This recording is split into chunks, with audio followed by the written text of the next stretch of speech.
In the notorious world of the Hells Angels Motorcycle Club, where power, loyalty, and violence reign supreme, justice often comes at a heavy price. These are tales of brutality, manipulation, and the pursuit of dominance. As these men stand trial for their shocking actions, one question remains.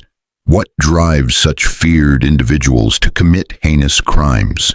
Will justice prevail, or will the dark allure of the outlaw biker world continue to cast its shadow? Today we explore the chilling story of Hells Angels members facing the full weight of justice. The case of Adam Lee Hall. Adam Lee Hall, a prominent member of the Hells Angels, stood trial in Hampton Superior Court, facing 3 counts of murder along with multiple other charges. His story begins in Peru, Massachusetts, where he grew up amid crime and violence. Seeking belonging and power, Hall found his place within the ranks of the Hells Angels, a group infamous for its violent reputation, criminal enterprises, and global influence. For Hall, joining the club wasn't just a lifestyle choice. It was a means of gaining respect, protection, and control in a world of chaos. But this path would eventually lead him to a dark and irreversible fate. As the trial unfolded, evidence revealed Hall's deep involvement in the club's criminal network. His journey into the outlaw world began in his late teens, introduced by a close friend. Drawn to the brotherhood and rebellion, he quickly rose through the ranks, earning a reputation as a loyal and ruthless enforcer. Hall's criminal activities included drug trafficking, illegal firearms trading, and violent assaults. His name became synonymous with intimidation and brutality. Yet as law enforcement ramped up efforts to dismantle the Hells Angels, Hall found himself the target of multiple investigations. Despite years of avoiding conviction, his past finally caught up with him.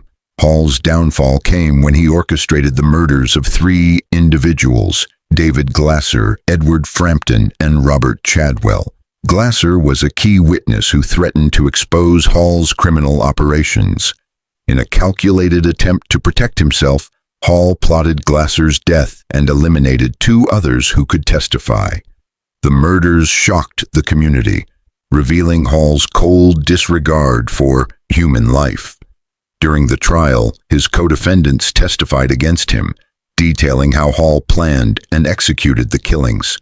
Despite the defense's claims of insufficient physical evidence, the jury was persuaded by the overwhelming testimony and circumstantial proof. After an intense courtroom battle, the jury found Adam Lee Hall guilty on all counts, including 3 murders, kidnapping, and witness intimidation. The verdict brought long-awaited closure to the victims' families. Hall showed no emotion as the judge sentenced him to 3 consecutive life sentences without the possibility of parole. His crimes, described by the court as among the most depraved imaginable, left an indelible mark on all who witnessed the proceedings. Maurice "Mom" Boucher, the enforcer of Quebec. Next, we turn to another figure in the dark history of the Hells Angels, Maurice "Mom" Boucher, the former president of the Nomads chapter in Quebec.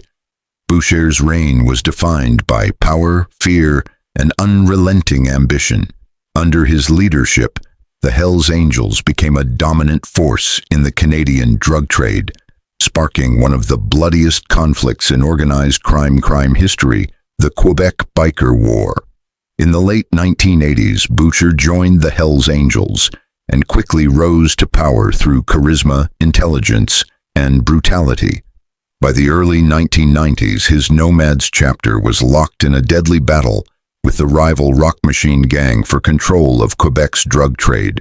The conflict claimed hundreds of lives, including innocent bystanders caught in the crossfire. Boucher operated with precision and discipline. Unlike many of his criminal peers, he avoided drugs and alcohol, maintaining focus on expanding his empire. His connections reached far beyond Canada. He built alliances with international criminal organizations and had informants within law enforcement. But his ruthless ambition knew no bounds. In a shocking escalation, Boucher ordered the murders of 2 Quebec prison officers in an attempt to destabilize the justice system and intimidate witnesses cooperating with authorities. These calculated assassinations struck fear throughout the province and marked the beginning of his downfall.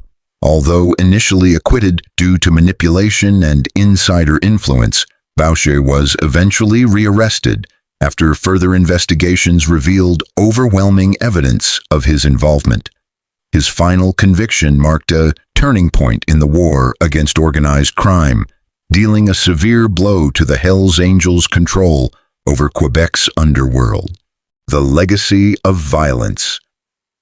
From Massachusetts to Montreal, the stories of Adam Lee Hall and Maurice Boucher reflect the same grim truth. The pursuit of power within the Hells Angels often ends in bloodshed and imprisonment. What begins as loyalty and brotherhood inevitably descends into betrayal, paranoia, and destruction. In the courtroom, justice finally caught up with these men, yet the shadow of the outlaw biker world continues to loom large, serving as a reminder of the thin line between power and punishment in the criminal underworld. The fall of Maurice "Mom" Boucher. The fight for justice against Maurice "Mom" Boucher was long and intense. Even as he faced trial, his powerful influence loomed large, and the effects of his crimes continued to echo for years. His courtroom battle became a national spectacle, an event that gripped Canada's attention as prosecutors and defense attorneys clashed in one of the most high-profile cases in the country's history. The evidence against Boucher was overwhelming, yet he fought back fiercely. Charismatic and manipulative, he relied on a network of informants within law enforcement to gain inside information, allowing him to twist the justice system to his advantage. The courtroom transformed into a battlefield, charged with tension as witnesses took the stand and shocking evidence emerged. In the end, justice prevailed. Maurice Boucher was found guilty of orchestrating the murders of 2 Quebec prison officers, a crime that had sent shockwaves through the nation. The courtroom erupted in applause as the verdict was read, marking the end of Boucher's reign of terror. He was sentenced to 3 consecutive life terms in Canada's only supermax prison, a fitting punishment for the man responsible for so much pain and fear. Life behind bars proved difficult. Boucher faced multiple assassination attempts from rival gang members and inmates seeking revenge. Even in prison, he relied on his cunning to survive, yet his empire slowly collapsed. In 2014, the Hells Angels formally expelled him, cutting all ties with the once powerful leader. The expulsion symbolized the end of an era. Boucher's power, legacy, and influence were finally destroyed. The case of Rodney Rollness. Next came the case of Rodney Rollness, a former Hells Angels member whose courtroom downfall left many stunned. Once feared within the biker underworld, Rollness finally faced justice for his involvement in the brutal murder of Michael Walsh. On July 21, 2001, Rollness's violent actions sent shockwaves through his community. Michael Walsh, an innocent bystander, became the target of a deadly attack believed to be linked to the Hells Angels' ongoing criminal operations. The killing left Walsh's family shattered and desperate for justice.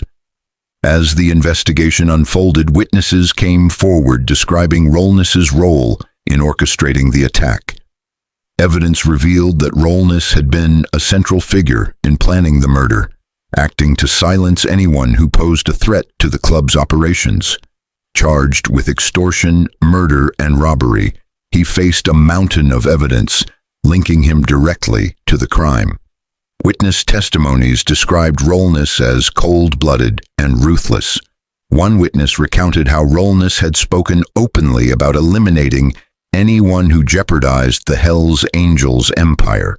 The investigation also exposed a broader web of connections, showing that Walsh's murder was part of a calculated plan to maintain control through fear and violence. The trial was intense. Prosecutors presented overwhelming evidence, while witnesses bravely took the stand despite threats and intimidation. The Hells Angels Code of Silence made the case even more dangerous, but law enforcement persisted. The prosecution argued that Rolness's actions reflected not only his own cruelty, but also the violent nature of the Hells Angels as a criminal organization. Throughout the trial, Rolness maintained his innocence, claiming he was framed by corrupt officers, biased judges, and unreliable witnesses.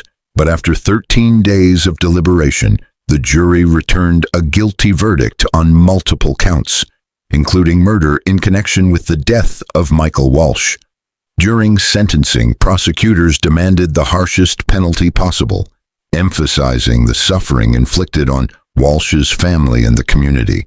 The defense pleaded for leniency, portraying Rolness as a man led astray by his environment and the influence of the Hells Angels. They argued he deserved a chance at rehabilitation. The judge, unmoved by the defense's pleas, delivered a powerful verdict. Citing the brutality of Rolness's crimes and the need to protect society, the court sentenced him to life in prison. The victim's family wept with relief, finally finding closure after years of anguish. Rolness reacted with anger, shouting accusations of corruption and claiming the trial was unfair. But his protests went unheard. The courtroom fell silent as the gavel struck, marking the end of his violent legacy. The case of Caius Veiovis, another chilling figure from the Hells Angels network, was Caius Veiovis, a man whose disturbing appearance, implanted horns, and a 666 tattoo on his forehead reflected the darkness within. In the early 2000s, Veiovis and two accomplices carried out one of the most horrific crimes in Massachusetts history. Their victims, David Glasser, Edward Frampton, and Robert Chadwell, were lured to a remote area under the pretense of a drug deal. Once there, they were brutally tortured and murdered in an act of unimaginable cruelty. The sheer violence of the crime stunned the quiet town of Pittsfield, leaving residents horrified and traumatized. Investigators quickly linked Veiovis to the murders. The evidence was overwhelming. Forensic proof, witness statements, and the brutal nature of the killings all pointed to his leadership role. Charged with first-degree murder, kidnapping, and witness intimidation, Veiovis became a symbol of unrestrained evil. In court, Veiovis showed no remorse. He smirked throughout the proceedings, seemingly enjoying the attention. Prosecutors described him as a sadistic killer who took pleasure in inflicting pain and viewed human life as disposable. The defense tried to evoke sympathy, citing a troubled childhood and difficult upbringing, but their arguments were overshadowed by the horror of his crimes. The jury deliberated carefully before delivering their verdict.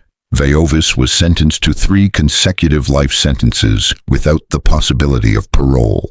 The decision was met with relief and applause from the victims' families, who finally received justice after years of grief.